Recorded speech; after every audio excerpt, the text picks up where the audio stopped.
दूसरे ओडीआई में संजू को किया गया ड्रॉप, खिलाया गया दीपक हुडा को। खैर मैच चढ़ा बारिश की भेंट, लेकिन बड़ा सवाल यह था कि भाई संजू को क्यों नहीं खिलाए यार, मतलब और क्या करे बंदा।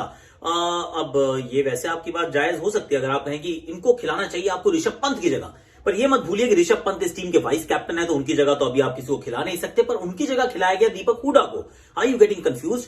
प्रॉब्लम यह है कि समस्या ऑलराउंडर की है। समस्या है ऋषभ पंत वर्सेस संजू सैमसन नहीं है, समस्या है कि छठा गेंदबाज कौन होगा, और उसकी वजह से दीपक हुडा आए थे। पर भारत में ऑलराउंडर्स क्यों नहीं होते यार? आई मीन है नहीं ना, कम है, क्यों है? What is the reason? पता करते हैं आज। क्रिकेट की पूरी कहानी you get only on #Aakashvani. Betway #Aakashvani में आप सभी का स्वागत है। और ऐसे लोकेशन देख के आपके समझ में आ गया होगा कि अपने हम घर पर हैं, रोहिणी वाले अपने दिल्ली के घर पर हैं। और इसमें क्या है कि बेडरूम इसलिए चुना जाता है क्योंकि बच्चे जब दादी के घर आते हैं तो फिर चुप नहीं होते हैं, तो बड़ी मुश्किल से एकदम कि भाई प्लीज प्लीज काम करने दो। तो एनी हाउ, तो अब जब मुकाबला शुरू होता है तो टीम की घोषणा होती है। उस टीम के अंदर संजू सैमसन टीम का हिस्सा नहीं होते। ट्विटर इरप्टेड कि भाई साहब देखो कितनी परेशानी है, क्यों इनको ड्रॉप किया गया है, which is a fair thing. यार क्यों कर रहे हो ड्रॉप? आप उनको खिला सकते हैं, क्योंकि उनकी जगह आप ऋषभ पंत को ड्रॉप कर दीजिए। ये मतलब थियोरेटिकली सही हो सकता है, पर इसे प्रैक्टिकल नहीं है। क्यों? क्योंकि ऋषभ पंत इस श्रृंखला के लिए इस भारतीय टीम के वाइस कप्तान है। मतलब वाइस कैप्टन को आप ऐसे करके ना ड्रॉप नहीं करते, आप वो दूध में से मक्खी नहीं आप उसको निकालने वाले हो। He is a very decent player, और इस वजह से एलिवेशन होते होते वो टीम के वाइस कप्तान बने। और वाइस कप्तान का अर्थ होता है कि फ्यूचर कप्तान की शायद सोच रही है। ये जो आउट गोइंग सिलेक्शन कमेटी थी, टीम मैनेजमेंट थी, सबने आइडेंटिफाई किया ऋषभ पंत को कि he could be India future leader.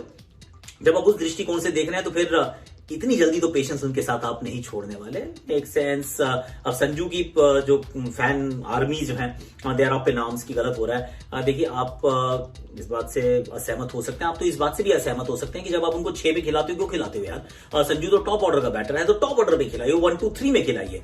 अब समस्याएं तो ऐसी होने वाली है गंभीर की अभी शुभमन गिल अभी रन बना रहे हैं, ये भी अभी अगली सीरीज में ड्रॉप हो जाएंगे। This is the way it is. ये जो भारतीय क्रिकेट का इस समय है। अब ऑलराउंडर्स, क्योंकि बड़ा सवाल है कि भैया ऑलराउंडर क्यों नहीं है भारतीय टीम में, ऑलराउंडर्स की कमी क्यों होती है? कुछ लोगों का ये मानना है, इसके कई मल्टीपल रीजंस रहे हैं ऑफ कोर्स। अभी हम वो चर्चा भी सुन रहे थे, वहां पे कह रहे न्यूजीलैंड में बहुत होते हैं ऐसे सीम बोलिंग ऑलराउंडर आते हैं, थोड़ी सीम बोलिंग करते हैं, बैटिंग करते हैं, सीम बोलिंग करते हैं, बैटिंग करते हैं। ऐसा हमने ऑस्ट्रेलिया में भी देखा है, हमने साउथ अफ्रीका में भी देखा है कि multi faceted cricketers, England multi faceted cricketers India में नहीं होते। इंडिया में क्यों नहीं होते? आई टेल यू क्यों नहीं होते। क्योंकि इंडिया के अंदर एक कल्चरल चीज है, हालांकि इसके कई फैसेट्स हैं। सो फर्स्ट मेरी जो प्रॉब्लम है वो ये है कि एज अ नेशन हम थोड़ा सा प्योरिस्ट, हम स्पेशलिस्ट की बात करते हैं। क्योंकि आप जब बड़ा हो रहा होता है तो उसको ये नहीं कहा जाता कि तू क्रिकेट अगर खेल रहा है तो क्रिकेट खेल, फुटबॉल की प्रैक्टिस में मत जा। क्या बनना है तेरे को जिंदगी में? क्रिकेट खेलना है ना, तो क्रिकेट खेल। तुझे अगर डॉक्टर बनना है तो खेल मत। तुझे अगर इंजीनियर बनना है तो फिर तुझे ये दूसरा काम ही आर्ट्स मत कर। तो फिर भैया बिल्कुल स्पेशलिस्ट। ऐसी रेस का हम हिस्सा हैं कि हम भागते जा रहे हैं। अब भागता जो जा रहा होता है वो कहता है कि एक दिशा की तरफ, एक डेस्टिनेशन की तरफ भागिए, आपके पास मल्टीपल चीजें करने की ऑप्शन नहीं है।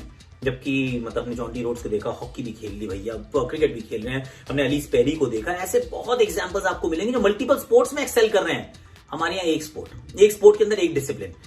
स्पेशलिस्ट बनो भैया, प्योरिस्ट बनो, ये दो काम करना कोई अच्छी बात नहीं है। आई थिंक इस कल्चरल माइंडसेट के चलते वो जो जेन्युइन ऑलराउंडर्स हैं वो भारत में होते ही बहुत कम है। उनकी जो संख्या है वो बहुत कम है, और जब संख्या ही कम होगी तो पूल इतना छोटा है कि उस पूल में से क्वालिटी को चुनना बहुत मुश्किल हो जाता है। तो वो एक आज से नहीं है, वो पहले से है। और ऐसा नहीं कि हम ऑलराउंडर्स को रिस्पेक्ट नहीं करते, जब आते हैं तो भैया सर आंखों में बिठाते हैं। कपिल पाजी हमारे सबसे बड़े ऑलराउंडर रहे विश्व के। उसके बाद ऑलराउंडर्स में हमारे पास महेंद्र सिंह धोनी रहे जो विकेट कीपिंग ऑलराउंडर रहे, मनोज प्रभाकर ऑलराउंडर रहे, हार्दिक पांड्या ऑलराउंडर है। मतलब हम ऑलराउंडर अगर हमारे पास आ जाए, रविंद्र जाडेजा, भाई हम तो ऐसे गले लगा के रखते हैं। तो ऐसा नहीं कि हम ऑलराउंडर्स के साथ, क्योंकि एक थ्योरी ये भी थी कि शायद हम ऑलराउंडर्स को उतना समय नहीं देते। We don't spend enough time, we are not patient enough. पर मुझे जो लगता है कि क्वालिटी ऑलराउंडर्स जब आते हैं, जिनके अंदर हमें सबको विश्वास होता है, उनके साथ तो हम बहुत पेशेंट रहते हैं और उनको सर आंखों पे चढ़ा के रखते हैं, क्योंकि हमें पता है कि बहुत रेयर कमोडिटी हमारे पास है नहीं। तो ऐसा नहीं है कि उनकी वैल्यू हम नहीं करते, पर वो क्वालिटी थोड़ी सी, सप्लाई थोड़ी सी कम है, ये बात एकदम सच है।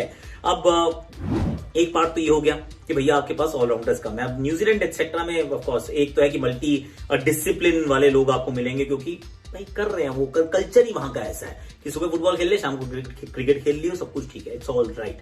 दूसरा जो कंडीशंस भी जो है आप पाएंगे, बहुत सारी कंडीशंस जो है आपको वो सीमर फ्रेंडली कंडीशंस मिलती हैं, उसमें सक्सेसफुल होने के चांसेस बहुत ब्राइट रहते हैं। हमारे यहाँ जो ऑलराउंडर्स मिलते हैं अमूमन वो मिलते हैं स्पिन बॉलिंग करते हैं और बैटिंग करते हैं, क्योंकि हमारे यहाँ वो हल्की मीठी मीठी फास्ट बॉलिंग करना चलता ही नहीं है, यहाँ पे बहुत पिटाई होती है। तो हमारी जो परिस्थितियां हैं वो डिमांड करती है, डिक्टेट करती हैं कि अगर हमारे किसी भी बैट्समैन ने हाथ घुमाया तो भाई स्पिन डाल, फास्ट बॉलिंग ना कर, क्योंकि फास्ट बॉलिंग के लिए हमारी परिस्थितियां एक्चुअल बॉलर्स के लिए अच्छी नहीं है यार। तो हम किसी पार्ट टाइमर को कैसे वो लंबा रोप ढोते हुए देख सकते हैं कि यार ये बंदा बड़ा अच्छा है, इसको ये भी करना है वो भी करना है, नहीं होता। देखिए ये बात तो सही है कि स्पिन के लिए परिस्थितियां बेहतर है, फास्ट बॉलिंग के लिए उतनी नहीं है, तो समस्याएं तो हैं, पर इसके साथ एक और पहलू है, और उस पहलू में एक्चुअली बिल्कुल दम है। वो ये है कि एक कि हमारे बैटर बॉलिंग क्यों नहीं करते, थोड़ा सा भी हाथ घुमा के कुछ करते क्यों नहीं, जैसे पहले युवराज सिंह करते थे, वीरेंद्र सहवाग करते थे, सचिन पाजी करते थे, हर बंदे को थोड़ा थोड़ा तो बॉलिंग करनी की आदत होती थी। अब कोई नहीं करता। From Rohit Sharma to KL Rahul to Virat Kohli to Surya Kumar Yadav to Shreyas Iyer, कोई बॉलिंग करता ही नहीं है। I mean there is nobody. क्यों, क्या हो रहा है ये? एक समय हुआ करता था कि जब हम लोग खेलते थे, मेरे से पहले वाला समय जो था उसमें ना 15 या 16 लोगों का स्क्वाड जाता था और उतने ही लोग होते थे। उसके बाद जो सपोर्ट स्टाफ होता था उसमें एक ट्रेनर, एक फिजियो, एक टीम के मैनेजर, एक कोच, बड़ा कोच, छोटा कोच, चलो थैंक यू, खत्म कहानी, इतना ही है। तो इसका अर्थ ये होता था कि भैया कोई ना तो नेट पे बॉलर मिलते थे, मतलब ऐसा कोई बड़ा कंटिंजेंट नहीं जाता जिसके अंदर 4 नेट बॉलर चले गए। आजकल तो हर जगह 4 नेट बॉलर साथ में ले जाती है भारतीय टीम। उसके बाद 2 तो थ्रो मारने वाले लोग हैं जो साइड आर्म पकड़ते हैं और थ्रो पे थ्रो मारते हैं। तो फिर काहे को, तो बॉलर्स की बैटिंग तो इंप्रूव हो रही है, वो तो होगी, क्योंकि उनको जो पहले बैटिंग नहीं मिला करती थी, मिलती नहीं थी, मतलब जहीर खान, आशीष नेहरा, इनको बैटिंग कहां मिलेगी? क्योंकि मतलब वो अगर बैटिंग करने आएंगे तो बॉलिंग मैं कर रहा हूं, अगर मेरे जैसे कोई बॉलर कर रहे हैं तो उनकी बैटिंग इंप्रूव क्या होगी? तो अब क्या होता है, बैटिंग इंप्रूव होती है क्योंकि साइड आर्म से धमाधम करके वो बैटिंग करते हैं, टकाटक टकाटक टकाटक चल रहा है, बहुत बढ़िया है। बैटर भी यही कर रहे हैं, बैटर भी यही कर रहे हैं, बॉलर भी यही कर रहे हैं, तो इसका मतलब बैटर कभी बॉल डालते ही नहीं है। अब जो उनका जो नेट सेशन होता है वो होता है जिसमें या तो बैटिंग करते हैं या वो फील्डिंग करते हैं, उसके बाद टाटा बाय बाय करते हैं। तो batting bowling, bowling batting fielding, या फिर बॉलिंग बैटिंग, वो तो चलो बॉलर तो काम कर लेते हैं, पर वो जो थोड़ी सी भी जो बॉलिंग है नेट के ऊपर वो डालनी बिल्कुल बंद कर दी गई है। तो अगर आप वो डालनी बंद कर देंगे तो भैया फिर इसका मतलब सिग्निफिकेंट चंक ऑफ बैटर्स जो थोड़ी सी बॉलिंग कर भी सकते थे वो नहीं करते, ना उन्होंने करने की कोशिश किया, नहीं करने का प्रयास किया, नहीं करने का उनका मन है। तो ये एक समस्या जो है, ये बड़ी समस्या साथ में। अब ऑलराउंडर्स को लेके मैं मतलब कहानी वही है कि संजू सैमसन को जो बाहर रखा जा रहा है वो इसलिए, आई मीन उस पर फेयर आर्ग्यूमेंट हो सकता है कि ऋषभ पंत की जगह वो खेल सकते हैं, लेकिन दूसरे मैच में उनको बाहर रखा गया, इसकी वजह ये नहीं थी कि उनका प्रदर्शन अच्छा नहीं था। इनकी वजह ये थी कि उनको एक डिफरेंट स्किल सेट का प्लेयर चाहिए था टीम को, उन्होंने दीपक हुडा को खिलाया ताकि थोड़ी बॉलिंग मिल जाए। संजू सैमसन बॉलिंग तो कर नहीं सकते, अगर संजू की जगह मान लो श्रेयस कर लेते, ऊपर सूर्या कर लेते, कोई बॉलिंग शुभमन गिल कर लेते, शिखर धवन कर लेते, तो सब कुछ ठीक था, फिर भी काम चल जाता। लेकिन अगर कोई भी बॉलिंग नहीं कर रहा तो फिर छठा बॉलर कहां से लाएंगे? नहीं मिलता है। वॉशी की बैटिंग हो जाती है, बैटिंग तो सूर्या भी, शार्दुल भी करते हैं, बैटिंग तो दीपक चार भी करते हैं, आजकल बैटिंग सभी करते हैं, पर बैटर बॉलिंग कोई नहीं करता है। ये एक समस्या जरूर है। आज के लिए मेरे पास इतना ही। Like share subscribe comment notification घंटी।